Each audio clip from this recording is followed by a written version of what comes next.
আল্লাহর ওলি ছিলেন জালালউদ্দিন রুমি রাহিমাহুল্লাহ। তার মারিফতে মসনবির মধ্যে লিখেছে, আমরতু বাসমি সালে আবেছু আবে রফতা বাজকায়ে আয়াদবাজু। সময় নদীর স্রোতের মতো চলে যায়, ওইভাবে যৌবনও চলে যাচ্ছে। সময়ের সঙ্গে যৌবন চলে যাচ্ছে। যেইভাবে পানি চলে গেলে আর আসে ভাই, নদীর যে পানি, নদীর যে স্রোত চলে গেছে, ওই পানি আর আসবে না, আর জীবনে আসবে না। সুতরাং জীবন, ও যুবক, ও যুবতী, তোমার যৌবন কাজে লাগাও, আল্লাহর ইবাদতে লাগাও। যৌবনে পড়ে মৌবন দিয়ে নষ্ট করার জন্য দেওয়া হয়নি। আজ আমাদের যুব সমাজ যারা, ইয়াং জেনারেশন যারা, 99% ছেলেরা লাইন আর পরক্রিয়া প্রেমে ধ্বংস হয়ে যাচ্ছে। আপনারা জানেন না মুরব্বীরা, এই মোবাইল ফোন হাতে নিয়ে, হাই জান, how are you, I meet you, I kiss you, I need you, এইভাবে বলতে বলতে যৌবন ধ্বংস করে দিচ্ছে, তার আমানত নষ্ট করে দিচ্ছে। বেহায়াপনার অশ্লীলতার দিকে দিন দিন আমাদের যুব সমাজ যাচ্ছে, আমাদের যুবক বোনেরা যাচ্ছে, আমাদের মা বোনেরা নষ্ট হয়ে যাচ্ছে, সোনার জীবন নষ্ট করে ফেলছে। খবরদার, খবরদার, গুনাহের পথ থেকে ফিরে আসতে হবে। যদি না আসি আমাদের বাঁচার উপায় নাই। জানেন, ফেসবুকে ঢুকুন, দেখবেন আমাদের যুব সমাজেরা কত বড় গুনাহ করে। আজ দোয়া কবুল হচ্ছে না কেন জানেন? আল্লাহ নিজেই বলছেন কেন দোয়া কবুল হচ্ছে না। ওয়ামা মানাহুম আন তুকবালা মিনহুম নাফাকাতুহুম ইল্লা আল্লাহুম কাফারু বিল্লাহ। আল্লাহ বলতে 4টা বদখাসলতের কারণে, 4টা বাজে অভ্যাসের কারণে আমি আল্লাহ তোমাদের দান খয়রাত নেক দোয়া কবুল করব না। কি বললাম? 4টা। 1 নম্বরে ইল্লা আন্নাহুম কাফারু বিল্লাহি ওয়া বিরাসূলিহি। 1 নম্বরে আল্লাহর নাফরমানি। আচ্ছা আপনারা বলুন, আসমানের নিচে আর জমিনের উপরে এর চেয়ে বড় নাফরমানি আছে নাকি? মসজিদে আজান চলছে আর মুসলমানের ছেলে মোবাইলে গান বাজাচ্ছে। আপনারা বলুন, আছে? মসজিদে আজান চলে, মুসলমানের মা বোনেরা বিভিন্ন ধরনের সিরিয়াল দেখছে। মসজিদে আজান চলছে, মুসলমানের ছেলেরা তার গার্লফ্রেন্ডের সঙ্গে, জিএফ এর সঙ্গে কথা বলে। মসজিদে আজান চলে, মুসলমানের ছেলেরা ওই আজানের সময় গান বাজায়, মসজিদে আসে না। 99% মানুষ আজানের জবাব দিচ্ছে না। তো আল্লাহ বলছে ওই সময় দোয়া কবুল হবে না, যখন আল্লাহ নাফরমানি চলবে। এর মধ্যে একটা নাফরমানি কি জানেন? তার গার্লফ্রেন্ড, মুরব্বীরা একটু ধৈর্য ধরুন, পরে আসছি আপনাদের বয়ানে, যুবকদেরকে বোঝানোর জন্য বলছি। তার গার্লফ্রেন্ড, যে গার্লফ্রেন্ড বলতে তার মেয়ে বন্ধু, যে আমাকে একজন বলছে যে হুজুর আপনার জিএফটিএফ আছে। আমি বললাম জিএফ মানে কি ভাই, আমি বুঝলাম না। বলছে জিএফ বুঝেন না আপনি? এত আধুনিকতার মানুষ, শিক্ষিত মানুষ হয়ে। বললাম আরে বাবা, আমি জিএফ তো জীবনে শুনি না। জিএফ কি? জেব্রা নাকি? বলছে না হুজুর, জি মানে গার্ল, এফ মানে ফ্রেন্ড, মানে মেয়ে বন্ধু আছে নাকি। আমি বললাম ভাই আজীব ব্যাপার, একজন পুরুষের, একজন যুবক মানুষের ভরা যৌবনে মেয়ে বন্ধু হয় কিভাবে? আচ্ছা বলো, আপনাদের এখানে বাউটাউলা চিনেন ভাই? বিড়াল, ওই বিড়াল যেটা ছিলেন, ঘরের বিড়াল ছিলেন তো ভাই, বিড়ালে আর শুকটিয়ে বন্ধুত্ব হয়? হবে? মাছ বিরিয়ানি তো ছিলেন, মাছ বিরিয়ানি আর আপনার বিড়ালের বন্ধুত্ব চলবে? দুধ আর বিড়ালের বন্ধুত্ব চলবে? দুধ আর বিড়ালের যেমন বন্ধুত্ব চলে না, বাউটা ছেলেদের, যুবক ছেলেদের কোনো অবস্থাতে মেয়ে বন্ধু হতে পারে না। একজন যুবতী মেয়ের, একজন যুবতী ছেলে, যুবক ছেলে বন্ধু হতে পারে না, হবে না। তো তার জিএফ এর ফটোটা এইভাবে ধরে দাঁড়ে গিয়ে, পাশে গিয়ে, কাছাকাছি হয়ে, গলাতে হাত দিয়ে, কাঁধে হাত দিয়ে ওই ফটোটা তুলে একটা ইমোজি লাগিয়ে, মুরব্বীরা বুঝবেন না, মুরব্বী জুয়ানরা বুঝে ফেলেছে, একটা স্টিকার লাগিয়ে ওই অবৈধ প্রেম পরকীয়াকে ফেসবুকে স্ট্যাটাস মেরে দেয়। বুঝতে পারছেন? ওই ফটোটা ফেসবুকে স্ট্যাটাস মেরে দেয়। এর মানে তার প্রমাণ করে দিচ্ছে দুনিয়াবাসী, জেনে রেখো আমি একটা লম্পট, আমি একটা চরিত্রহীন, আমি একটা বদমাশ, আর আমি দেখো বিবাহের আগে গুনাহের কাজ করছি। তোরা সারা সাক্ষী রেখে যাও, আজ গুনাহ কম্পেয়ার হচ্ছে, গুনার কাজের আম করে দেওয়া হচ্ছে, গুনাহকে শেয়ার করে দেওয়া হচ্ছে, ওই সময় দোয়া কবুল হবে না। গতকালকে দেখলাম একজন হাত কেটে কেটে কেটে কেটে হাত কাটা রক্তমাখা হাত দিয়েছে স্ট্যাটাসে। বললাম এটা দেওয়ার মতলবটা কি রে? এই তোর হাতটা কাটা কেন, তোর হাতে B+A কেন? সে বলে না, আরেকজন বলছে হুজুর তার ব্যাকআপ হয়ে গেছে। বললাম হাজিব আবার ব্যাকআপ কি? বলছে ব্যাকআপ জানেন না? বললাম একটু বুঝিয়ে বলস না ভাই ব্যাকআপ কি? বলছে তার যে প্রেমিকা ছিল ওই প্রেমিকার সাথে তার একটু দ্বন্দ্ব হয়ে গেছে, একটু মনোমালিন্য হয়েছে। বিবাহ ছাড়া প্রেমিকা কি হয় ভাই? সব বিবাহের পরে প্রেম করো, বিবাহের পরে প্রেম করলে কত সওয়াব। একটা মহিলা যদি তার দুলাভাইয়ের সামনে, তার ক্লাসমেটের সামনে, তার রুমমেটের সামনে, মামাত্ম ঘরের ভাইয়ের সামনে, খালাত্ম ঘরের ভাইয়ের সামনে, ফেরিওয়ালার সামনে, আপনাদের এখানে ফেরিওয়ালা আছেনি ভাই? আহারে ফেরিওয়ালা যদি আসে কিছু মা বোনেরা মনে করে তার বাপ এসেছে, ওর সাথে পর্দা ছর্দা মনে করে না। আরে ভাই ফেরিওয়ালার সামনে বেশি পর্দা করার দরকার। ফেরিওয়ালারা বেশি লম্পট থাকে, বেশি বদমাশ থাকে, ওদের চক্ষু খারাপ থাকে, ওদের সাথে বেশি ও আসার পরে চতুর্দিকে ভেরি ঘুরে ফেলে, মনে হয় যেন রসগোল্লা এসে খেয়ে ফেলবে, বুঝতে পারছেন তো? ওদের সামনে যদি কোনো মহিলা মুস্কি হাসি দেয়, যতটা দাঁত বের হবে প্রত্যেকটা দাঁতের বিনিময়ে কবিরা গুনাহ হবে। এক কবিরা গুনাহে ৭,০০০ বছর জাহান্নামের আগুনে জ্বলতে হবে। জুরে কন্যা নাউজুবিল্লাহ। আজ গার্লফ্রেন্ডের সঙ্গে জুয়ান ভাই, যুবক ভাই স্কুলের বারিন্দায় দাঁড়িয়ে, রাস্তার পাশে দাঁড়িয়ে, আর গার্লফ্রেন্ড দেখে তুমি মুস্কি মুস্কি হাসি দিচ্ছ আর সালামাল মনে করছো অনেক ভালো, আমার জিয়ে পেয়েছি মনের খুশি। অপেক্ষা করো, যখন কবরে যাইবা, হাসরের মাঠে উঠবা, প্রত্যেকটা দাঁতের বিনিময়ে ১,০০০ বছর ৭,০০০ বছর জাহান্নামের আগুনে জ্বলবা। আর বিবাহের পরে যদি কোনো স্বামীর সামনে কোনো স্ত্রী হাসি দেয়, মুস্কি হাসি যদি তার স্বামীর সামনে দেয়, প্রত্যেকটা দাঁতের বিনিময়ে একটা উমরা হজের সওয়াব পাবে। বলো না সুবহানাল্লাহ। এই জন্য মা বোনেরা দুলাবাড়ির সামনে, জিজুবাড়ির সামনে, ক্লাসমেটের সামনে, ফেরিওয়ালার সামনে, পরপুরুষের সামনে হাসলে জাহান্নাম, আর স্বামীর সামনে হাসলে জান্নাত। সুবহানাল্লাহ। তো প্রেম তো বিবাহের পরে করবা।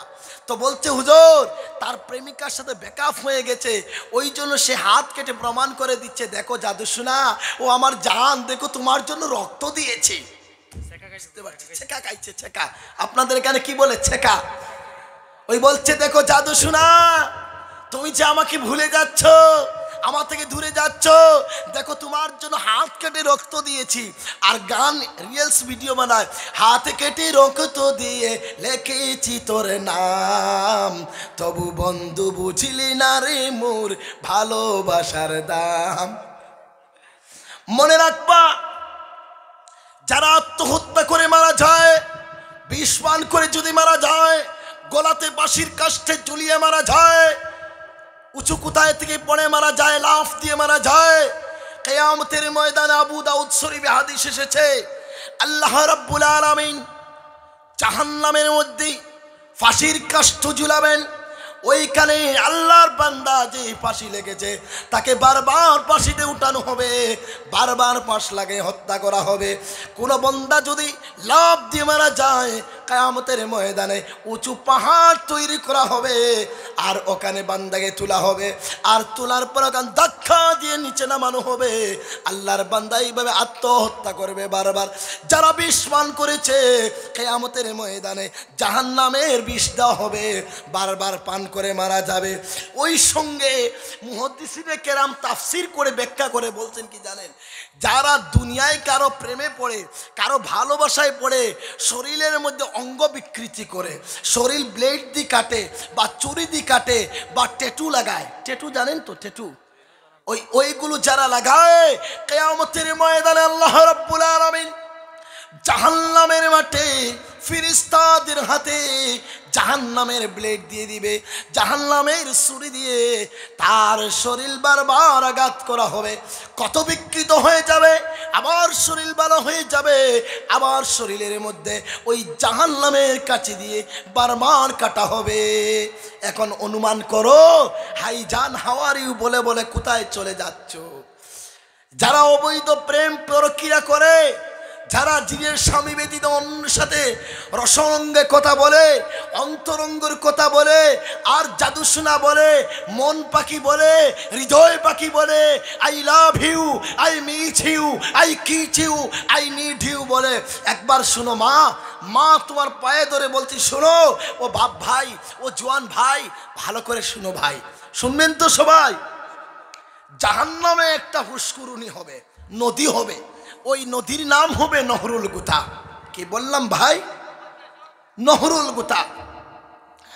ওই নহরুল গুতার থেকে একটা ছোট্ট সরু পথে একটা খাল থাকবে। খাল ছিলেন তো ভাই, নালা। ওই নালার পাশে যে মহিলা পরপুরুষকে পেট দেখিয়েছিল, কি বললাম? পেট দেখিয়েছিল, চুল বের করেছিল, দেহ বের করেছিল, ওই মহিলাকে একবার পরপুরুষ দেখার কারণে তার স্বামী ছাড়া তার মুহররমাত যারা আছে, যাদের সঙ্গে বিবাহ হারাম, এমন দুঃখ বাদে অন্য যতজন দেখেছিল তার চেহারা একবার দেখার কারণে ওই জাহান্নামের স্বরূপতে নালার মধ্যে ওই মহিলা দাঁড় করানো হবে। আর দাঁড় করানোর পরে ওই মহিলার পেটে একটা বাচ্চা আসবে, আগুনের বাচ্চা। কি বললাম? আগুনের বাচ্চা। আজ মানুষের বাচ্চা পেটে সহ্য হয় না, কত কান্নাকাটি করে, কত ডাক্তার লাগে, কিয়ামতের ময়দানে দাঁড় করানো হবে আর আগুনের বাচ্চা পেটে আসবে। আমার কথাগুলো সবাই বুঝতে পারছেন তো? তো আগুনের বাচ্চা পেটে আসবে আর ওখানে লোহার নখ থাকবে। কি থাকবে ভাই? লোহার নখ থাকবে। ওই নখগুলো কাঁটা চামচ, চিনি তো কাঁটা চামচ, ওই কাঁটা চামচের মতো থাকবে। ওই কাঁটা চামচের মতো লম্বা লম্বা নখ থাকবে।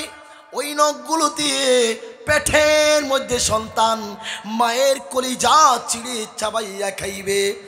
একবার পেট বার করার কারণে 50,000 বছর শাস্তি দেওয়া হবে। যেদিন 50,000 বছর পূর্ণ হবে, ওই সময়ে 50,000 ফেরেশতারা ওই মায়ের বাচ্চা টেনে বের করবে। ওই বাচ্চা টেনে বের করার সময় কল কল করে মায়ের লজ্জাস্থান থেকে, মহিলাদের লজ্জাস্থান থেকে রক্ত নেফাস বের হবে, ফুস বের হবে। আর ওই ফুসগুলো নদী ভর্তি হয়ে যাবে, সমস্ত নদী ভর্তি হয়ে যাবে। ওই নদীতে সুদকুর যারা, মধুকুর যারা, জিনাকুর যারা, পরক্রিয়া প্রেম করে যারা, ওই সমস্ত পুরুষদেরকে নদীতে ঢুকানো হবে। বলো না নাউজুবিল্লাহ। শরহ সুদূর কিতাবে জালালউদ্দিন সুয়ুতি রাহিমাহুল্লাহ লিখেছে, ওই নদীতে তারা ভুস খাইতে খাইতে, রক্ত পান করতে করতে, আর নেফাস পান করতে করতে আল্লাহর বান্দা সাঁতার দিয়ে নদীর কিনারে উঠতে চাইবে। যখন আল্লাহর বান্দা নদীর কিনারে উঠতে চাইবে, ও মা বোনেরা, তোমার মহব্বতে বলছি, তোমার ছেলের মতো মনে করো, তোমার আপন ভাইয়ের মতো মনে করো গো মা। তুমি পেট বের করবা না মাগো, তুমি চুল বের করবা না মাগো, তুমি ফেরিয়ালার সামনে যাইবা না মাগো, তুমি বাজারে শপিং করতে যাইবা না মাগো, তুমি তোমার কাপড় চোপড় কিনতে মাগো বাজার কানায় যাইবা না। ও মা, তোমার স্বামীদেরকে কাজ করাও মাগো। বাজারে যাওয়া পুরুষের কাম, ও মা, বাজারে যাওয়া তোমার কাম নয়। ও গো মা, ফেরিওয়ালার সামনে যাওয়া তোমার কাজ নয়। ও গো মা, শুনে নাও, ওই সময় যে ছেলেরা পরক্রিয়া করেছে, ওই সময়ে যে ছেলেরা জিনার পথে গিয়েছে, নদীতে দেওয়া হবে। আর নদীতে পানি পান করতে করতে করতে যখন উঠতে চাইবে, তখন লম্বা জাটা থাকবে। জাটা চিনেন ভাই? লম্বা জাটা থাকবে, ওই জাটা দিয়ে মাথায় নিক্ষেপ করবে, মাথা পেটে টাস টাস করে বেরিয়ে যাবে, মগজগুলো বেরিয়ে যাবে। ওই জাটা সহ নদীর মধ্যখানে পালানো হবে। আবার উঠতে চাইবে, আবার আযাব দেওয়া হবে। জুড়ে কন্যা নাউজুবিল্লাহ। আর শুনে রাখো মা বোনেরা, স্বামীর খেজমত করবা, আর শ্বশুরের খেজমত করবা, ওরে মা পর্দার ভিতরে থাকবা। কিয়ামতের ময়দানে জান্নাতের 8টা দরজা খোলা থাকবে, আর প্রত্যেকটা দরজা বলবে, ও পর্দাওয়ালা মহিলা, ও হিজাবওয়ালা মহিলা, আয় আয়, তোর জন্য আমি বাসস্থান হয়ে গেলাম। এইভাবে জান্নাতের কাড়াকাড়ি হয়ে যাবে। কে বলবে, কে কার জান্নাতের ভিতরে ঢুকাবে, সয় সম্মানে জান্নাতি হয়ে যাবে পর্দা করলে। বলো না সুবহানাল্লাহ। এই জন্য মা বোনেরা, মাদের কত সওয়াব, আল্লাহু আকবার বলুন। তাদের পেটে বাচ্চা আসলে প্রত্যেকটা দিন নফল হজের সওয়াব, নফল রোজার সওয়াব পাওয়া যায়। বলো না সুবহানাল্লাহ। আমার ভাইয়েরা, ভালো করে লক্ষ্য করুন, নবীজি সাল্লাল্লাহু আলাইহি সাল্লাম মেরাজে যেদিন গিয়েছিলেন, ওই দিন দেখলেন একজন মহিলা চুলের মধ্যে জাহান্নামের রশ্মি লাগানো হয়েছে। কি বললাম ভাই? চুলের মধ্যে জাহান্নামের রশ্মি, আর ওই মহিলার চতুর্দিকে আগুন, আর ফিরিস্তারা পিঠে চট্টাং চট্টাং করে খেচনা দিচ্ছে। তো নবীজি বললেন, সংক্ষেপে বলছি সময় অল্প, তো নবীজি বললেন, ইয়ে জিব্রাইল, ওই মহিলাটাকে। তো জিব্রাইল বললেন, ইয়া রাসূলুল্লাহ, ওটা আপনার উম্মতের মহিলা। আপনার উম্মতের মহিলা যারা চুল বের করে শপিং করেছিল, চুল বের করে পরক্রিয়ায় লিপ্ত ছিল, মানুষের সামনে বের হয়েছিল, ওই মহিলা আজ চুলের মধ্যে ঝুলন্ত করে রাখা হয়েছে, আর তাকে শাস্তি করা হচ্ছে। বলো না নাউযুবিল্লাহ। 2 নম্বরে দেখছেন একজন মহিলা, জিহ্বা বের করা হয়েছে, জিহ্বার মধ্যে জাহান্নামের বর্ষি লাগানো হয়েছে, আর চতুর্দিক থেকে জাহান্নামের আযাব দেওয়া হয়। আর মহিলা মরণ যন্ত্রণায় বলে, হায় মরে গেলাম, আমাকে বাঁচাও, আমাকে বাঁচাও। নবীজি বললে, ওরে জিব্রাইল, ওই মহিলাকে কেন এত করুণ অবস্থা, ওই মহিলাটা কেন জাহান্নামে এত কষ্ট করে? নবীজিকে বলে, নগো নবীজি, ওই মহিলা সেই মহিলা যে স্বামীর মুখের উপরে মুখ করে, যে স্বামীর কথার উপরে কথা বলে। স্বামী এক কথা বললে সে 2 কথা বলে। আপনাদের এখানে এমন মহিলা আছে ভাই? আপনাদের এখানেও আছে? আল্লাহু আকবার। মা বোনেরা, স্বামীর কথার উপরে যদি কথা বলো, জাহান্নামে চলে যাইবা। ও মা বোনেরা, যখন তোমার স্বামী নারাজ হয়ে যাবে, আল্লাহ নারাজ হয়ে যাবে, রসুল নারাজ হয়ে যাবে, ফেরেশতারা নারাজ হয়ে যাবে, তোমার উপরে আল্লাহর লানত পড়ে যাবে।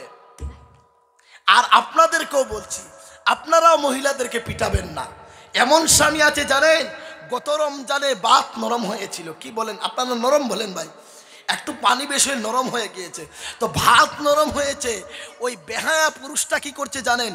মহিলাকে তালাক দিয়েছে, দিয়ে বলল, তোর মা তালাক, তোর বাপ তালাক, তোর নানি তালাক। তারপরে বলছে, তোর নানি যে কবরে মারা গিয়েছে, ওই বলছে আমার নানি তালাক দিবে। বেটা, আমার নানি তো মারা গিয়েছে। তো বলছে, তোর নানি মরলে কি হচ্ছে? তোর নানির কবরস্থানে ঘাস উঠছে, ওই ঘাসে যে গরু খেয়েছে, ওই গরুটা তালাক, ওই গরুর দুধ যে খেয়েছে সেও তালাক। তো আমরা গেলাম, বললাম, এই এত তালাক দিলি কিভাবে? বলছে, হুজুর, ওই সময় যদি আমার মা মুখে না ধরতো 1 লক্ষ তালাক দিয়ে দিতাম। বলতাম, তুই যে পথে হাঁটিছিস ওই পথটাও তালাক, ওই বালুগুলো তালাক, ওই পথে যারা এসেছে তারাও তালাক। এইভাবে দিতে দিতে 1 লক্ষ তালাক দিয়ে দিতাম। মনে রাখবা ও যুবক ভাইরা, ও পুরুষ জাতি, বৈধভাবে যদি তালাক দেওয়া হয়, আল্লাহর আরশ কেঁপে উঠে, আল্লাহর আরশের মহল্লা তোর থর তোর থর করে কেঁপে উঠে। বলো না নাউজুবিল্লাহ। কোনোদিন বিবিদেরকে তালাক দিবে না, বিবিদেরকে কষ্ট দিবে না। আর মহিলাও স্বামীকে মহব্বত করবা, স্বামীকে ভালোবাসা দিবা। একটা ঘটনা বলবো, শুনবেন কি ভাই? ফিডে, ও মাগো, ফিডলে ভাই, মহিলাদেরকে ফিডলে আল্লাহ নারাজ হয়ে যায়। ফিডবা না, তাদেরকে ওয়াইজু হুন্না, তাদেরকে ওয়াজ করবা, নসিহত করবা। নসিহতের পরে যদি তোমার বউ মানে না, পিচ্ছিল হয়, ফিসলা হয়, তাহলে তুমি কি করবা? বিছনা আলাদা করে দিবা। বিছনা আলাদা করার পরেও যদি মানে না, বিছনা আলাদা করলে কি হবে জানেন? ফাইজু হুন্না, স্বামীকে বলছে তুমি ওয়াজ করবা। এখন আপনারা বলবা, হুজুর আমরা কি এর মৌলানা, আমরা কি ওয়াজ জানি না? আপনারা ওয়াজ জানেন না, ওয়াজ তো এটাই, আপনার বউ যখন আপনার মাকে কষ্ট দেয়, আপনার বউ যখন আপনার কথা শুনে না, তুমি কাছে আনো, মিষ্টি নাও হাতে করে, বাজার থেকে মিষ্টি নাও, নিয়ে প্রথমে মিষ্টি মুখ করাও, করিয়ে বলো দেখো তোমাকে আমার আল্লাহ আমার ভাগ্যে দিয়েছে। মহিলাদেরকে ফোটানি আপনারা জানেন না, কিভাবে ফোটাতে হয় শিখে দিব। আপনারা ভাত খেতে বসেছেন, বলবা কত জায়গায় গেলাম, কত ভাত খাইলাম, কত রান্না খাইলাম, আরে কি আপনাদের এখানে লাইলি মজনু এর নাম থাকে তো, বা বলে রিঙ্কু বা পিঙ্কু, এক কলকাতায় আপনাদের এখানে এরকম নাম থাকে, টিটু মেসাব, কুলকু মেসাব, মলকু মেসাব, টটকু মেসাব, সুন্দর নাম পর্যন্ত আপনারা রাখেন না, বেশি আপনাদের এখানে এরকম নাম থাকে। বদনাম করছি না ভাই, আপনারা সহজ মানুষ। তো আপনাদের ময়নাকে বলবে, ময়না কত হাতের রান্না খেয়েছি গো, তোমার হাতের রান্না কোথাও পাইনি, এত মজা লাগে কেন, এত স্বাদ কেন, তোমার হাতে কি আল্লাহ দিয়েছে। ও ফার্ম পট্টি পেয়ে আপনাকে শুধু ভালোবাসা দিবে, বলো না সুবহানাল্লাহ। আর তুমি যদি বলে কি রান্না করছিস, তোর বাপ করেছে নাকি, আমার রান্না বান্না এরকম ভাল লাগে না, তো সেও তোমার প্রতি বিগড়ে যাবে। ওরকম একটু লবণ বেশি হয়েছে, বলবা লবণ বেশি হলে আলাদা আরেকটা স্বাদ আছে, তো ওর মুখে দিয়ে দেখবে হ্যাঁ এত লবণ হয়েছে আর আবার স্বাদ বলছে, তাহলে পরের দিন ঠিকঠাক হয়ে যাবে। আমি কালকে ওয়াজে যাব, তো আমার পরিবার ঘরে নেই, বললাম ডিম আছে ঘরে, পটানো যায় কীভাবে, পটানোর ধান্দা হঠাৎ বুদ্ধি আসলো, মাকে গিয়ে বললাম মা বলছে কি রে কি হয়েছে, বললাম মা এই তো ওয়াজ করছি, কত জায়গায় ডিম বিরিয়ানি খেয়েছি, ডিম ভাজা খেয়েছি, কিন্তু তোমার যে হাতের দারুণ মজা কোথাও পাইনি। আজ মন চেয়েছিল তোমার হাতের একটু ডিম বিরিয়ানি খাই, ডিম ভাজা খাই। মা বলছে দাঁড়া দিচ্ছি, ভাত খাবি না, তারা ভাত আমার সামনে থেকে নিয়ে মা পাম পেয়ে, মা পক পেয়ে তাড়াতাড়ি ডিম ভাজা করে নিয়ে বলছে এখন খা বাবা খা, বলো না সুবহানাল্লাহ। তো এরকম বলবা, আবার বলবা অনেক মহিলার দেখেছি, কিন্তু তোমার মতো মধুর, তোমার মতো হাসি, দারুণ হাসি, আই লাইক ইউর স্মাইল, তোমার যে চেহারা, তোমার যে হাসি এত পছন্দ করি, কোথাও কার এমন চেহারা দেখি না। দেখবেন মহব্বত আল্লাহ তাআলা নাজিল করে দিবে, বলো না সুবহানাল্লাহ। আর যদি আপনি এখানে যে ঘুতঘাত করেন, আর যদি বলে দেখবেন যে অমুকে একটা পুত্রবধূ এনেছে অনেক সুন্দর, দেখবেন আপনার বউ, আপনার স্ত্রী মুখ